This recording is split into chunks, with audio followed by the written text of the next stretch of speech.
सब देखने सुनने वालों को मोहब्बत भरा सलाम। चलेंगे मानचेस्टर जवेद इकबाल चीमा साहब मजहबी स्कॉलर भी हैं, सहाफ़त से भी तल्लक है और काफ़ी गहरी नज़र रखते हैं पाकिस्तान की सियासी सूरत हाल पे। पाकिस्तान की मौजूदा सूरत हाल जो हमारे पास इत्तला है वो मैं बता देता हूँ ताकि चीमा साहब को पता चल जाए। इस्लामाबाद में हालात ठीक नहीं है, लाहौर गिरफ्तारियाँ तशद्दुद वकला के ऊपर, कश्मीर में बड़े ही ख़तरनाक हालात हैं और इसी तरह खैबर पख्तूनख्वा में। चीमा साहब क्या देख रहे हैं, किस तरफ जा रहा मुल्क जनाब? जी, पहले तो बात है कि बहुत मेहरबानी मुबारक साहब, आपने मेरे जैसे गुनाहगार को लाइन पे लिया है। तो सूरत ये है कि मुल्क आज की बात तो नहीं है, ये तो 2.5 साल से जब से रजीम चेंज हुआ है उसी वक्त से ही जो है ना अपनी पटरी से उतर चुका है। और इसके जो है ना वो सूरत हाल मजीद बदतर से बदतर होती जा रही है। पहले PM1 PM वो क्या कहते हैं चोरों का टोला PDM नंबर 1 की शक्ल में आया था, फिर चोरों का टोला काकड़ साहब की शक्ल में आया था, फिर चोरों का टोला फिर दोबारा PDM 3 की शक्ल में आ चुका है। तो सूरत हाल तो मुझे तो अल्लाह माफ करे कुछ इंतहाई ऐसी खराब लगती है कि मैं मुंह से नहीं कह सकता क्या करूं, मेरा मुल्क है। मगर मुझे जो नजर आ रहा है वो ये है कि मुल्क शायद अगर इनकी रवायत ना बदली या इन्होंने अपनी थोड़ी सी पॉलिसी पर नजरसानी ना की, अगर यही रवश चलती रही तो पाकिस्तान के लई हाफिज है टुकड़े टुकड़े ही होने वाले हैं मेरे हिसाब से। तो अब बाकी को नहीं रह गया, अब जो खाना जंगी होगी, पाकिस्तान टुकड़े टुकड़े होगा और आलमी साजिश का जो है और हमारे दुश्मनों का वो मौज मेला होगा।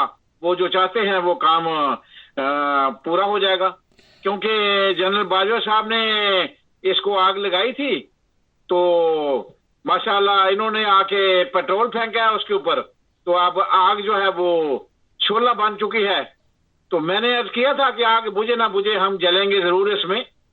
एक आमर ने लगाई थी, आमरियत का है फतूर इसमें।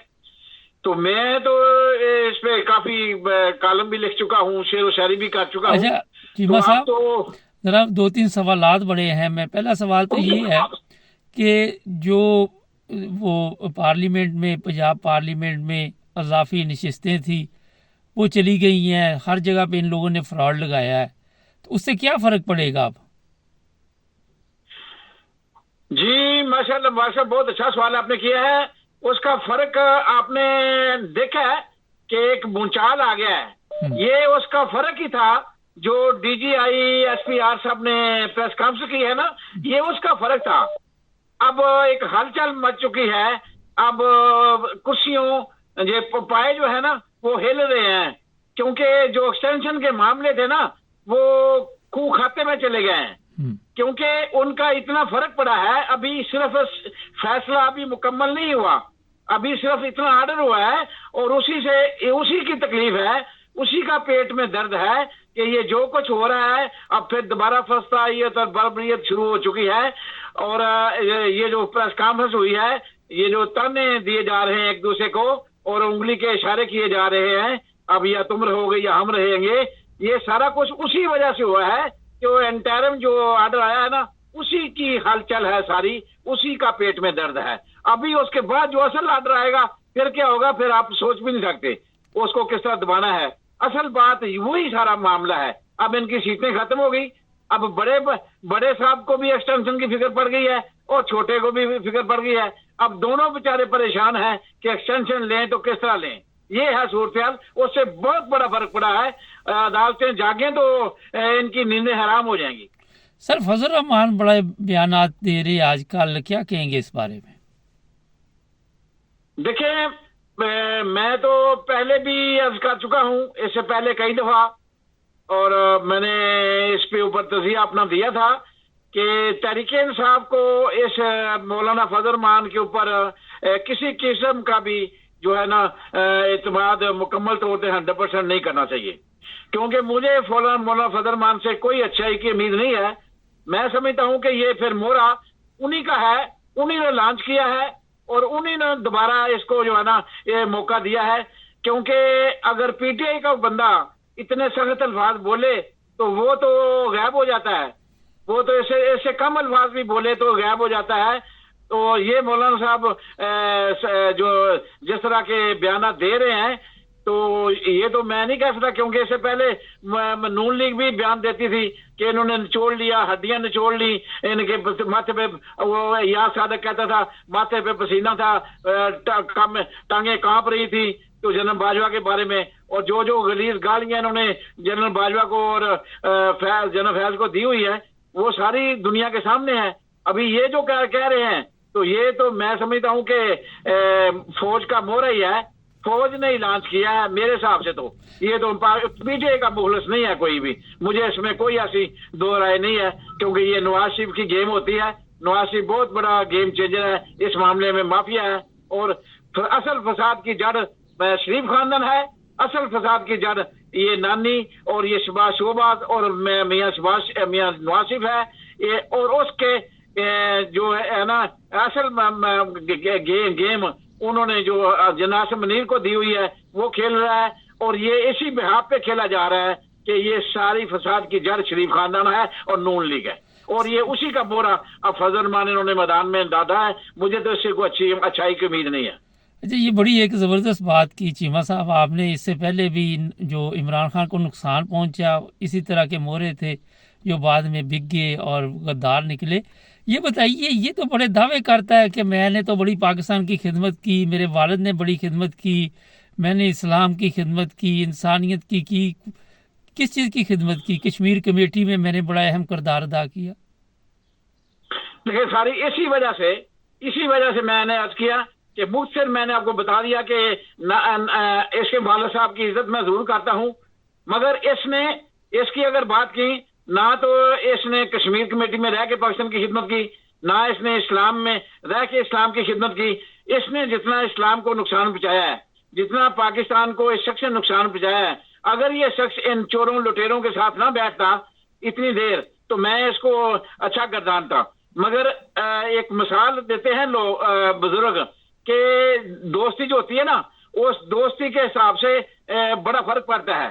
अगर आपकी दोस्ती लोहार के साथ है ना, तो अगर कुछ भी नहीं ना होगा तो कम से कम आपके कपड़ों के ऊपर वो चिंगारी जरूर पड़ेगी, और अगर किसी अतर वाले के साथ आपकी दोस्ती है तो और कुछ भी ना होगा तो कम से कम जब आप उठ के जाएंगे ना तो थोड़ी सी खुशबू जरूर लेके जाएंगे।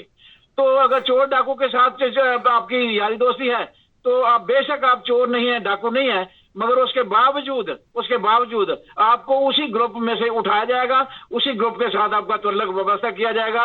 वैसे भी इस्लामाबाद में जितनी प्रॉपर्टी मौलाना फजल मान साहब ने बना ली है और दूसरी उसके बेटे ने प्रॉपर्टी बनाई है, और वहां जो इन्होंने मार्केटें बनाई हैं, ये सारी इस बात की गमाजगी करती है कि ये बंदा किसी कीमत में भी ना तो ऑनेस्ट है, ना दयानतदार है, ना इस पे जो है ना एतबार किया जा सकता है। इसलिए मैं तो बेशक पीटीए वाले असद का असर एतबार कर लें, मैं तो पीटीए वालों को कहता हूं कि इसके ऊपर एतबार मत करना, ये किसी वक्त भी आपको चक्कर दे देगा। ये सिर्फ अपने वोटर जो है जो इसके खत्म हो चुके हैं, ये सिर्फ केपीके में जिंदा रहने के लिए अब ये सियासत कर रहा है, और अदरवाइज इसे लॉन्च किया गया है। दो ही बातें हैं। अच्छा चीमा साहब, आपकी बातें बड़ी ज़बरदस्त है। वैसे तो टाइम कम होता है, मगर आज हम एक्स्ट्रा टाइम के साथ ये प्रोग्राम करेंगे। चीमा साहब, कच्चे के डाकू किसी बच्चे को उठा के ले जाते हैं, जंजीरों में जकड़ देते हैं, कभी ताजर को उठा के ले जाते हैं, और अब पता चला कि पुलिस वाले जो है वो उनके साथ मिले हुए हैं, और अब कुछ रिपोर्टें आ रही कि जरदारी सरपरस्ती कर रहा है। 6 लाख से ज़्यादा फ़ौज हमारी, 5-6 लाख हमारी पुलिस। हम कहते हैं कि हम इंडिया के साथ जंग करेंगे, हम अफ़गानिस्तान के बारे में कोई बयान सुनते हैं तो वहाँ हमारा खून खौल उठता है। ईरान के बारे में भी ऐसी। हमारे डाकू क्यों नहीं खत्म हो रहे चीमा साहब? ये एक बड़ा अहम सवाल आप पे छोड़ रहा हूँ मैं। देखिए, इसके दो तीन जवाब मैं आपको देता हूँ। एक तो 75 साल से हमारी आंखों पे ये पट्टी बंधी हुई थी कि हमारी फौज जो है ना वो बड़ी आलीशान है, दुनिया की बेहतरीन फौज है। मगर फौज अपनी जगह पे, फौज हमारी है, हम उसकी इज्जत करते हैं, वो हमारे ही बहन भाई उधर मुलाजिम कर रहे हैं।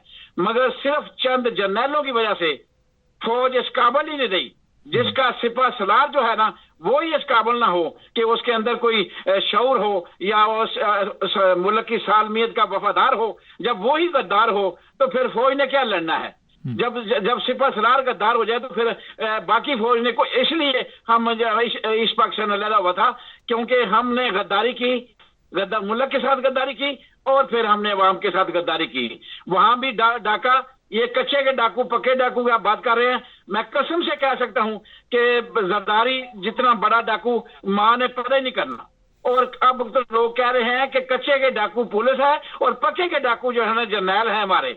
अब ये है तरजीहात हमारी, इस हद तक हम गिर गए हैं कि खुदा लोग इस वक्त ये कह रहे हैं सर कि कच्चे डाकू पुलिस है और पक्के के डाकू हमारे जर्नैल हैं। जो कुछ बलूचिस्तान में एक दिन के अंदर करोड़ों अरबों रुपए का बिजनेस हो रहा है वो सारा जर्नैलों की पॉकेट में जा रहा है, और जो कच्चे के अंदर डाकू कर रहे हैं वो सारे का सारा जरदारी और माफिया और पुलिस के चंद बड़े अफसर उनकी जेबों में जा रहा है। और ये इनके खुद पालतू कुत्ते हैं जो ये कच्चे के डाकू हैं, ये सिर्फ जरदारी और माफिया और जर्नैलों के पालतू कुत्ते हैं जो ये काम करते हैं। वरना सवाल ही पैदा नहीं होता कि हमारी मशीनरी के आगे कोई डाकू ठहर सके। हम खुद डाकू हैं। हम वो कहते हैं ना कि राह पर हमें रहजनों पर क्या गिला करना, मुबारक साहब रहजन पे गिला नहीं है। इस वक्त हमारे राह पर जो है ना वो सबसे बड़े रहजन बने हुए हैं जिसकी वजह से ये मुल्क तबाह हो रहा है। और इस मुल्क ने नहीं बचना, इसलिए नहीं बचना कि अब जनरल आसिम मुनीर इस हद तक निकल चुका है असद बुकीना नफरत में कि वो और शरीफ खानदान को पता है कि हमारी सियासत खत्म हो गई है, इमरान खान को रास्ते से हटाना है।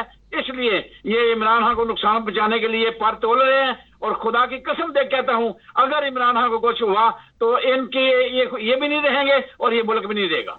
ये मैं आपको आज बता रहा हूं कि इनका भी वो हाल होगा, ये इनको जगह नहीं मिलेगी छुपने की।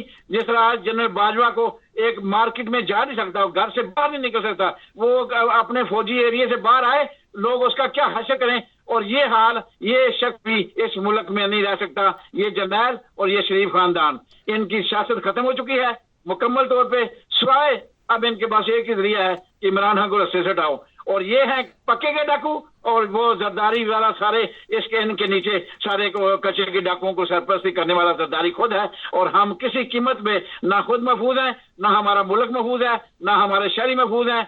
अब जो हो रहा है ना ये इंतहा है। इससे पहले मैंने आज तक 75 सालों में इतनी बदतर हालात नहीं देखे थे जितने आज हैं। मैंने कई बार दरखास्त की जनरल आसिम मुनीर साहब से, हाथ जोड़े, खुदा का वास्ता दिया, मैंने खत लिखे, खुदा का वास्ता अपनी बुग़्ज़ अना को खत्म करो और मैंडेट चोरी जो किया है वो शख्स को वापस करो, वरना ये 1971 वाले हालात बने हुए हैं। उस वक्त भी मैंडेट चोरी हुआ था तो इस वक्त अलग हुआ था। आज भी मैंडेट पे डाका डाला है और आज भी मुल्क के हालात वही हैं कि हमारे हिस्से बखरे होने वाले। सर ये बताइए, यहाँ नाइंसाफ़ी अगर गंदम की बात ना करें आज के प्रोग्राम में, इतनी गंदी गंदम वहाँ पे दिखाई जा रही है जो यूक्रेन से मंगवाई गई, और अपनी गंदम जो ज़मींदार बेचारे दर बदर की ठोकरें खा रहे हैं उनसे ली नहीं जा रही। कल मैं देख रहा था कि एक बड़ा पिज़्ज़ा जो वो 3000 रुपये का और गंदम 2800 रुपये मन वो गवर्नमेंट कहती है हमें दो, कुछ इस तरह की खबर देख रहा था, मजाक बनाया हुआ। ये क्यों जिम्मेदारों के साथ जुल्म हो रहा?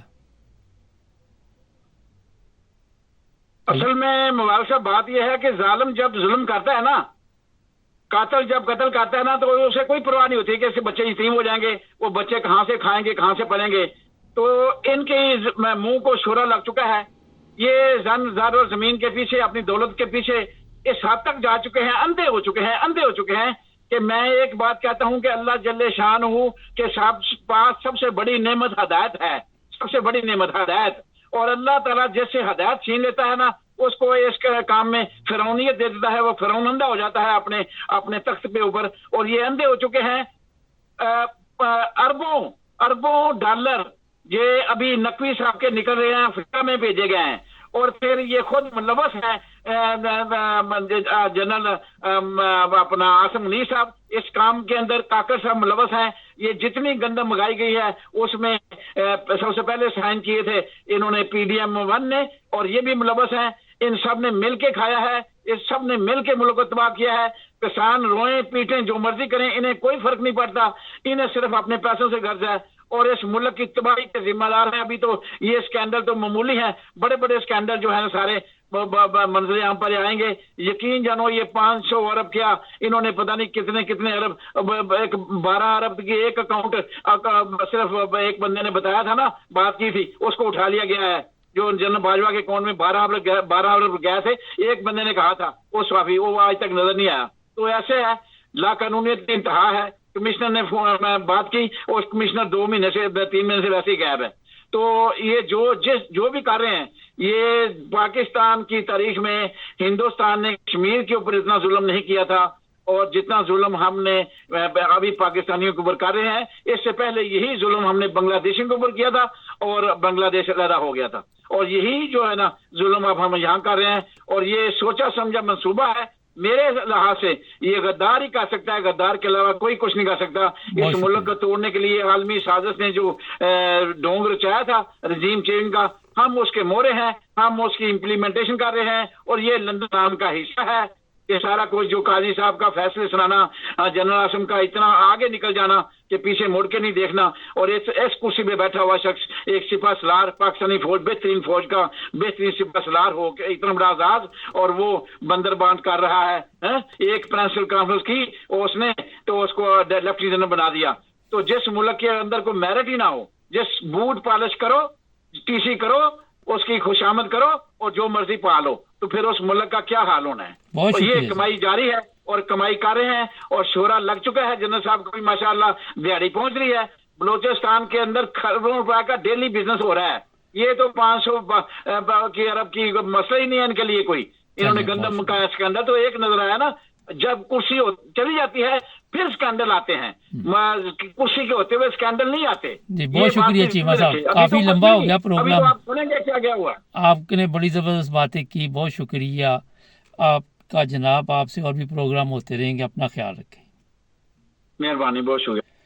ना जी, चीमा साहब की बात तो वजन तो है बात में, ये तो आप नहीं कह सकते क्योंकि गलत बात है। फजल रहमान के बारे में जो कहा, या जो चीफ ऑफ आर्मी स्टाफ के बारे में कहा, नून लीग के बारे में कहा, कच्चे के डाकू पक्के के डाकू, तो मेरा ख्याल है कि अब पाकिस्तान के जो ताकतवर लोग हैं उन्हें सोचना चाहिए कि यार अजय भी कुछ नहीं बिगड़िया, वापस आ जाओ और हालात ठीक करो। जुड़े रहो, साढ़े नाल सब्सक्राइब कर लो।